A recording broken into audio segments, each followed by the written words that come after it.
नमस्कार, मैं हूं आपके साथ अविनाश कर। आप देख रहे हैं एमपी का खास bulletin good morning Madhya Pradesh, जिसमें एमपी का हर अपडेट आप तक पहुंचाते हैं। शुरुआत करेंगे सुर्खियों के साथ। मध्य प्रदेश में आज से विधानसभा का शीतकालीन सत्र। कई मुद्दों को लेकर कांग्रेस करेगी विधानसभा का घेराव। भोपाल में हुई कांग्रेस विधायक दल की बैठक। शीतकालीन सत्र में कांग्रेस को घेरने के लिए बनी रणनीति। आज शाम सीएम हाउस में होगी बीजेपी विधायक दल की बैठक। ग्वालियर के किले में बना Guinness book of world record. 536 साधकों ने एक साथ कई वाद्य यंत्रों से किया वादन। तानसेन समारोह में सीएम और केंद्रीय मंत्री सिंधिया भी रहे मौजूद। टीकमगढ़ में मेले में झूला झूलने के दौरान लड़की के बाल झूले में फंस गए। हादसे में गंभीर रूप से घायल है लड़की, झांसी रेफर। उमरिया में पद्मश्री जोधरिया बाई का निधन। लंबे वक्त से चल रही थी बीमार। 2023 में कला के क्षेत्र में मिला था सम्मान।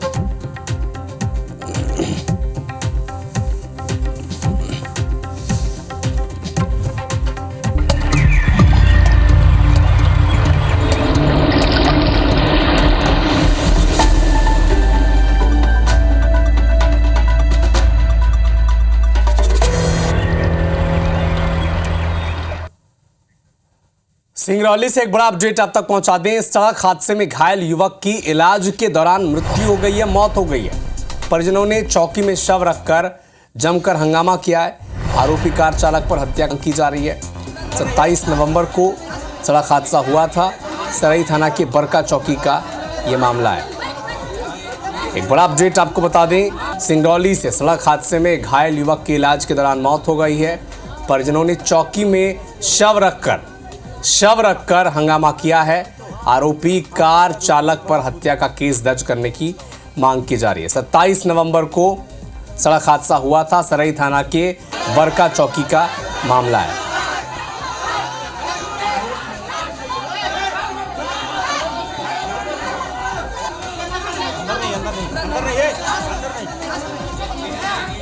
तो शव रखकर प्रदर्शन किया गया, लगातार ये मांग की गई। सिंगरौली की ये खबर है। सड़क हादसे के बाद देखिए किस तरह से थाने के बाहर भीड़ एकजुट हो गई। इंदौर के बीजेपी पार्षद लाल बहादुर वर्मा पर एफआईआर दर्ज कर ली गई है। निगम कर्मचारियों पर धमकाने का मामला उन पर दर्ज किया गया है। निगम कमिश्नर की शिकायत पर एफआईआर हुई है। अवैध काम करने के लिए बुलडोजर की मांग ये पार्षद कर रहा था। अब देखिए, अवैध काम करने के लिए बुलडोजर मांग रहा था। बुलडोजर नहीं देने पर निगम जोन के कर्मचारियों को धमकी दी गई।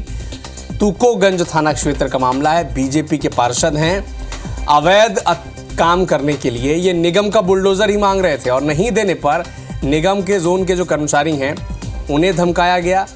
जेसीबी नहीं मिला तो धमकी दी गई पार्षद महोदय के द्वारा। भारतीय जनता पार्टी के पार्षद हैं। नाम इनका लाल बहादुर वर्मा है और अब एफआईआर इन पर दर्ज हो गई है कमिश्नर की शिकायत के बाद।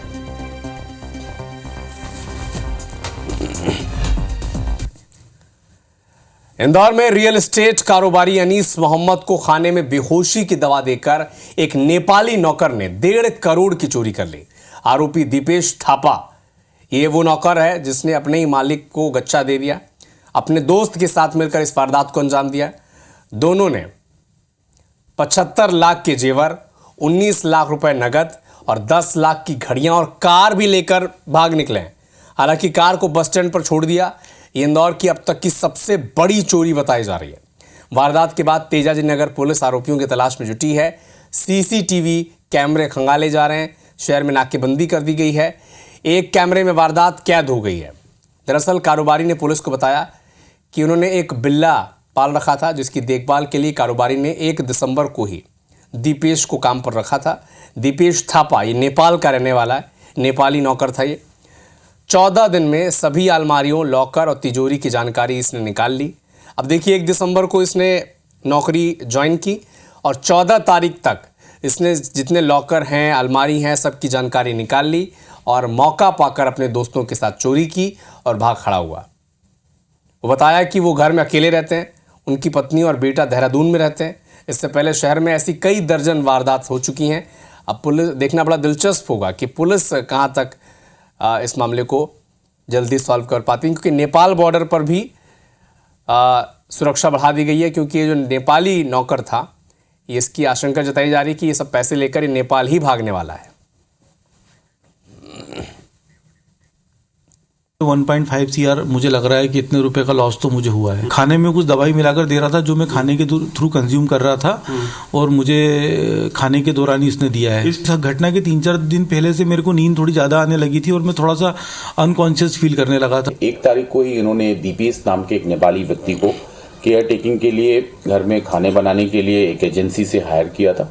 इस व्यक्ति ने इन्हें सोना चांदी और नकदी जो रखी हुई थी और इनकी जो थार गाड़ी थी उसको लेकर ये चंपत हो गया था। बाद में इसने गाड़ी छोड़ दी थी। गाड़ी हमने जब्त कर ली है और 2 लोगों का नाम शामिल आया, उनका फुटेज भी मिला है। दीपेश नेपाली जो व्यक्ति है उसके साथ एक व्यक्ति और भी मिला है, उसके CCTV फुटेज भी मिले हैं और शीघ्र ही हम उसकी गिरफ्तारी करेंगे। छतरपुर के ग्राम कुलवारा में सुहागरात पर लुटेरी दुल्हन ने पति को दूध में जहर देकर वो फरार हो गई। घर से करीब 10 लाख के जेवर और 25,000 की नकदी भी पाल कर गई। सुबह परिजनों के देखने पर घटना की जानकारी हुई है। परिजनों ने पीड़ित दूल्हे को तत्काल जिला अस्पताल में भर्ती कराया और पीड़ित ने आवेदन दिया है थाने में। आरोप है कि पुलिस मामले में कार्रवाई नहीं कर रही है। अब देखिए ये कैसे लुटेरी दुल्हन है, सुहागरात के दिन जहर दे दिया पति को ही।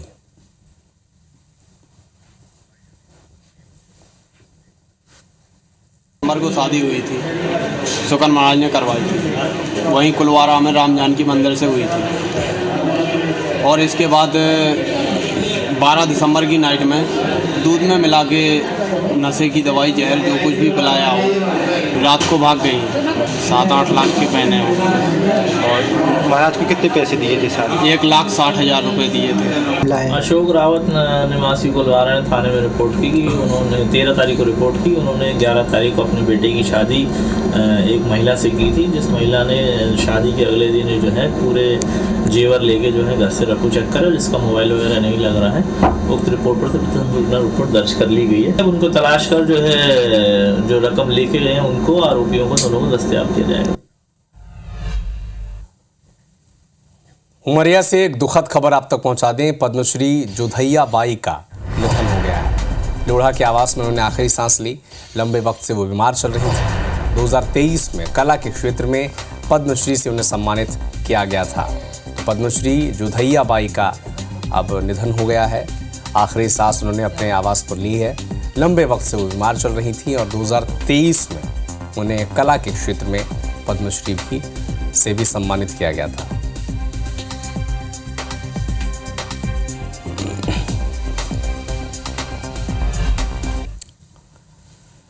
ग्वालियर में Guinness book of world record बना है। 536 साधकों ने एक साथ कई वाद्य यंत्रों से वादन किया। तानसेन समारोह में सीएम डॉक्टर मोहन यादव, केंद्रीय मंत्री ज्योतिरादित्य सिंधिया, तमाम नेता वहां पर मौजूद रहे और 536 साधकों ने एक साथ कई वाद्य यंत्रों से वादन किया है और ये record Guinness book of world record में दर्ज किया गया है।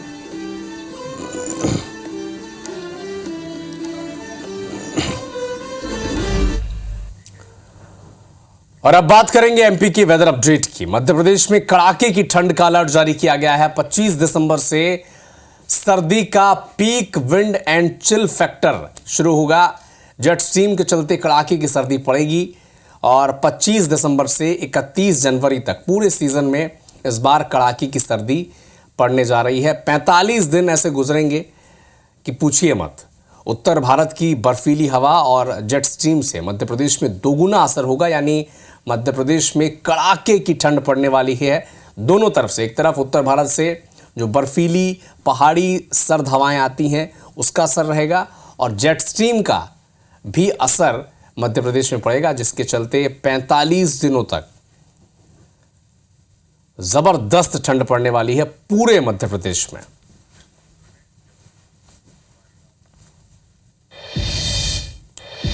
जबलपुर से एक बड़ा अपडेट आप तक पहुंचा दें। होटल में आग लग गई है। वहां पर तिलवारा रोड के सोन एलिजा होटल में आग लगी है। शादी समारोह के दौरान आतिशबाजी के दौरान ये आग लगी है। आग लगने से वहां पर अफरा तफरी की हालत हो गए। कड़ी मशक्कत के बाद आग पर काबू पाया गया। तो एक बड़ा अपडेट आप तक पहुंचा दें जबलपुर से, जहां पर होटल में आग लग गई है। तिलवारा रोड के सोन एलेजा होटल में ये आग लगी है। बताया जा रहा है कि शादी समारोह के दौरान आतिशबाजी के चलते ये आग लगी है और कड़ी मशक्कत के बाद आग पर काबू पा लिया गया है। अभिषेक हमारे सहयोगी फोन लाइन पर जुड़े हैं। अभिषेक, बताएं, आतिशबाजी के चलते ही आग लगी है क्या? जब तक काबू पाया गया तब तक अच्छा खासा नुकसान हो चुका था? हाँ बिल्कुल, देखिए जबलपुर का नामी होटल है, ये तिलवारा रोड पर स्थित है। कल जब देर रात वहाँ पर एक शादी समारोह चल रहा था बरमाला के बाद, वहाँ पर लोगों ने आतिशबाजी की और उसी आतिशबाजी से जो स्टेज था उसमें आग लग गई। आग लगने के बाद वहाँ अफरा तफरी मच गई। होटल के जो कर्मचारी थे उन्होंने आग बुझाने की काबू की, लेकिन जब आग फैलने लगी तो इसकी सूचना जो है नगर निगम के दमकल विभाग को दी। दमकल की गाड़ियों ने जाकर उसके बाद आग पर काबू पाया है। हालांकि इस राहत की बात यह रही कि अग्नि दुर्घटना में किसी कोई जनहानि नहीं हुई है, लेकिन यहाँ पर होटल का जो है लाखों का नुकसान बताया जा रहा है, क्योंकि जो स्टेज बनाया गया था उसे हाईटेक तरीके से बनाया गया था। वो 360 डिग्री पर जो स्टेज है वो घूमता था। तो ये बताया जा रहा है कि जो आतिशबाजी से जो आग लगी थी उसमें जो होटल है उसका लाखों का नुकसान हुआ है। ठीक है, शुक्रिया अभिषेक आपका। एमपी विधानसभा का आज से शीतकालीन सत्र शुरू होने जा रहा है। 5 दिवसीय सत्र में सदन की 5 बैठकें होंगी। 16 से 20 दिसंबर तक ये सत्र चलेगा और शीतकालीन सत्र में कुल 1766 प्रश्नों की सूचनाएं हैं। सत्र में 888 तारांकित प्रश्न होंगे, जबकि 878 अतारांकित प्रश्न होंगे। 8 विधेयक भी शीतकालीन सत्र में पेश होंगे।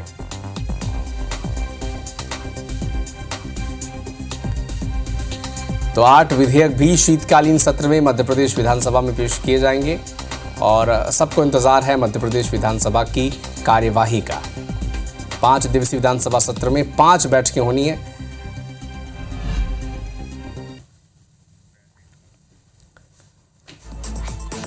तो सबकी नजर आज मध्य प्रदेश विधानसभा पर होगी, क्योंकि 5 दिवसीय सत्र में 5 बैठकें होनी हैं। 16 से 20 दिसंबर तक शीतकालीन सत्र चलेगा और कई विधेयक पेश किए जाएंगे।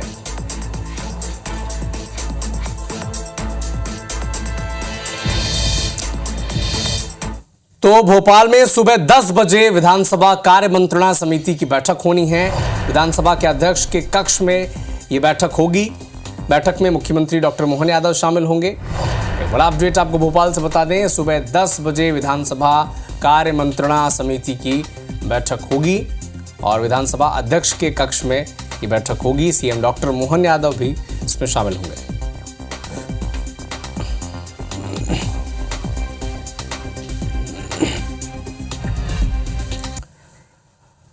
भोपाल में आज भारतीय जनता पार्टी के विधायक दल की भी बैठक है। सीएम निवास पर विधायक दल की बैठक होगी। शाम 7 बजे भारतीय जनता पार्टी की विधायक जो हैं वो एक साथ बैठेंगे। विपक्ष को कैसे जवाब दिया जाएगा, इसकी रणनीति बनाई जाएगी।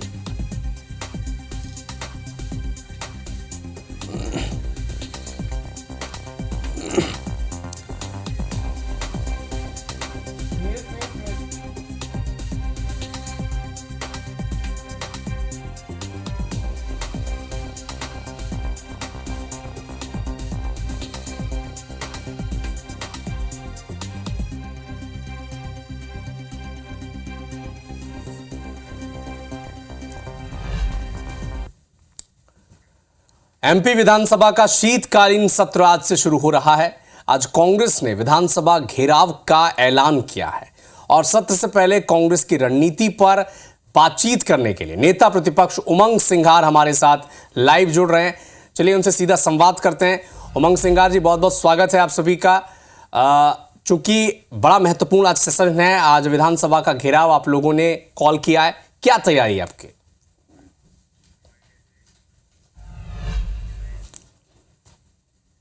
देखिए, जिस प्रकार से हजारों कार्यकर्ता पूरे प्रदेश से आज आ रहे हैं और मैं समझता हूं कि ये एक कांग्रेस का एक बड़ा घेराव है सरकार के खिलाफ, और जिस प्रकार से सरकार ने वादे किए थे वो पूरे नहीं कर पाए, इसलिए मैं समझता हूं कि सरकार जनता की आवाज़ जो कांग्रेस का कार्यकर्ता पूरे प्रदेश से लेके आ रहा उसको सुनेगी।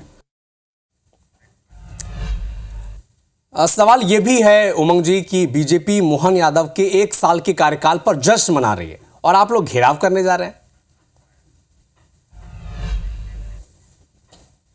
देखिए, जश्न मना रही है मोहन यादव जी के 1 साल के कार्यकाल के, लेकिन मैं मोहन यादव जी से और भारतीय जनता पार्टी की सरकार से पूछना चाहता हूं कि आपकी सरकार ने वादे किए थे घोषणा पत्र में, आपका घोषणा पत्र था, आपके वादे थे जिसको आप रामायण गीता की तरह घोषणा पत्र को बताते कि 3,000 रुपये लाडली बहना को देंगे, आज तक नहीं मिले। आपने किसानों की बात करी थी कि 3100 रुपये और 2600 रुपये धान और गेहूं खरीदी पे समर्थन मूल्य देंगे, आपने नहीं दिए। आपने बात करी थी 2 लाख युवाओं को नौकरी की, आज तक नहीं कर पाए। आपने बात करी थी स्कूटी देने की बच्चों को, पढ़ने वालों को, आपने बात करी थी लैपटॉप की। तो ये सरकार की योजना है, वो सरकार ने वादे किए, सरकार उस पर विफल रही, तो कैसे ये 1 साल का सफलता का दिवस मना रहे, मुझे ये समझ में नहीं आता। इसी कारण इसी विरोध में जो सरकार ने वादे किए थे पूरे नहीं कर पाई भारतीय जनता पार्टी, इसलिए कांग्रेस को घेराव कर रही है। उमंग जी, सत्र की शुरुआत भी आज हो रही है, विधानसभा के भीतर क्या तैयारी है? सड़क से लेकर सदन तक लड़ने की सरकार के खिलाफ रणनीति बनाई है कांग्रेस पार्टी ने, और जो मुद्दे जनता के हित के, जो मैंने अभी आपको कहा, इन्हीं मुद्दों को लेकर हम सदन में मजबूती के साथ लड़ेंगे। सदन की कार्यवाही की अगर बातचीत की जाए उमंग जी, आप कहते हैं कि सत्र पूरा नहीं चलता, बीजेपी कहती है आप लोग सदन चलने नहीं देते। देखिए, सरकार बहाने ढूंढती है। गए बार आपको पता है सत्र था, तो सदन में विपक्ष कांग्रेस का विधायक दल शांति से बैठा रहा, फिर आपने क्यों खत्म किया? सरकार भारतीय जनता पार्टी बताए, आपने खत्म किया। हमने तो चाहा कि सत्र चले। तो सब कथनी और करनी सामने दिखती है, और मैं तो ये कहना चाहता हूँ कि सरकार को, भारतीय जनता पार्टी को, कि आप डरते क्यों? आप विधानसभा कार्रवाई लाइव टेलीकास्ट क्यों नहीं कराते जब हर प्रदेश के अंदर हो रही है? तो इससे स्पष्ट होगा दूध का दूध और पानी का पानी, कि कौन जनता के लिए लड़ रहा है और कौन जनता के वादों से दूर हो रहा है। क्यों नहीं कराते, बताए। उमंग जी, आप कथनी और करनी में अंतर की बात कह रहे हैं। कर्ज पर आप लोग सरकार से श्वेत पत्र की मांग कर रहे हैं, जबकि कमलनाथ सरकार ने भी जमकर कर्ज लिया था, आप खुद उस वक्त मंत्री थे। मैं ये कहना चाहता हूं कि ये जो कर्ज का एक अनुपात है, जिस प्रकार से भारतीय जनता पार्टी ने 1 साल में हजारों करोड़ लिया, हमारी सरकार ने लिया, और हमारी सरकार ने लिया था तो किसानों के हित में लिया था, किसान के पास पैसे पहुंचे। आपका पैसा आम जनता के पास नहीं पहुंच पा रहा, आपका पैसा हेलीकॉप्टर, आपकी ब्रांडिंग के अंदर खर्च हो रहा है। करो फिर 3,000 रुपये, अगर आप कर्ज ले रहे हो, क्यों नहीं करना चाहते, बताएं। उमंग जी, एक और सवाल जो सबके मन में है, बीना की विधायक है निर्मला सप्रे, ये हैं अभी कांग्रेस की विधायक नहीं है, क्या अपडेट है इस मामले में? माननीय हाईकोर्ट ने उस पर अब संज्ञान लिया है और नोटिस जारी किए हैं विधायिका को और विधानसभा अध्यक्ष को। 19 तारीख लगी है, अब 19 तारीख पे आप दोनों अपना क्या पक्ष रखते उस पर हाईकोर्ट तय करेगी। तो बड़ी बेबाकी से हमारे साथ जुड़ने के लिए, खास बातचीत के लिए उमंग सिंगार जी, बहुत बहुत धन्यवाद आपका। Thank you. बुलेटिन में वक्त एक छोटे से ब्रेक का है, ब्रेक के बाद 2 मिनट में 20 खबरों का फटाफट अपडेट।